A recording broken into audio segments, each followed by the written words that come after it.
comment gérer les obstacles.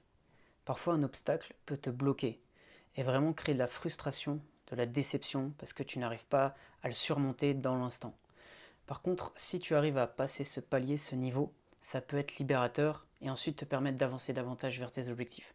Donc dans cette vidéo, j'aimerais te partager un moyen de le faire.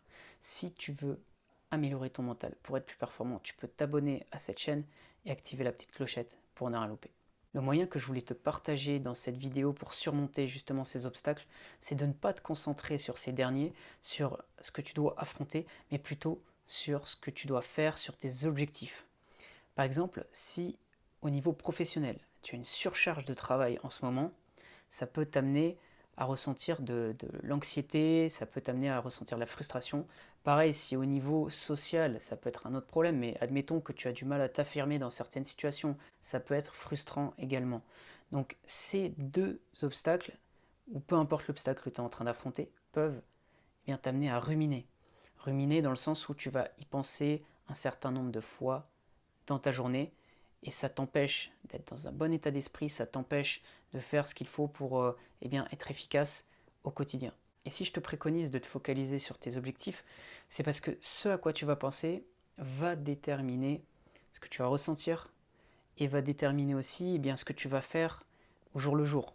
Si je suis constamment dans la peur, si je suis en train de penser à la peur, je vais avoir cet état d'esprit-là et puis je vais agir comme quelqu'un qui a peur et forcément je ne vais pas être très efficace. Ce que tu pourrais faire par exemple vis-à-vis des obstacles que j'ai abordés juste avant ou l'obstacle que tu es en train de vivre en ce moment, c'est de te dire je ne vais pas me laisser déconcentrer, influencer par la situation qui peut être anxiogène, qui peut m'amener à avoir des pensées négatives.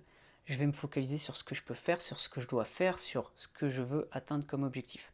Admettons qu'on prenne une personne qui est en surcharge de travail, qui a trop de travail au quotidien, au lieu d'être complètement sous l'eau et de ne pas réussir à s'en sortir, elle pourrait par exemple se dire qu'est-ce que je peux faire pour résoudre cela.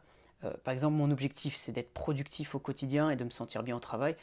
Est-ce que je peux par exemple aller voir mon management, mon manager et lui proposer une autre organisation pour que je n'ai pas autant de travail et que ça puisse être équitable entre les collègues, ou je peux, si j'ai pas le choix et qu'on ne peut pas faire une meilleure répartition, mieux gérer mon temps pour être encore plus performant, plus efficace.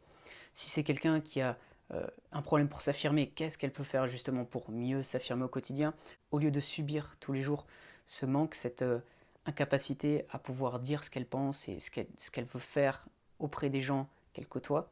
Donc ces choses-là vont te permettre, au lieu d'être déconcentré par ce qui te fait peur, ce qui t'empêche d'avancer, vont te permettre d'être beaucoup plus efficace parce que tu vas davantage te tourner vers tes objectifs.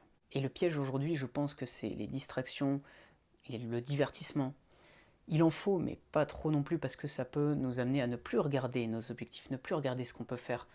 Ça va justement nous distraire et par exemple ça peut être les réseaux sociaux, ça peut être l'actualité, ça peut être le divertissement, trop de séries, trop de Netflix, trop de loisirs, trop de choses qui nous empêchent vraiment d'être concentrés. Et c'est ça le souci aujourd'hui, c'est que si on passe trop de temps sur ces choses-là, on en oublie ce qu'on veut faire, on s'oublie soi-même et du coup on a du mal à justement affronter ce genre d'obstacles. Voilà pour cette vidéo, j'espère qu'elle t'a aidé. Si c'est le cas, tu peux mettre un j'aime. Tu peux t'abonner également à la chaîne. Si tu veux faire du coaching pour aller plus loin, tu peux me contacter, il y a mes infos dans la description. Et je te dis à bientôt pour une prochaine vidéo.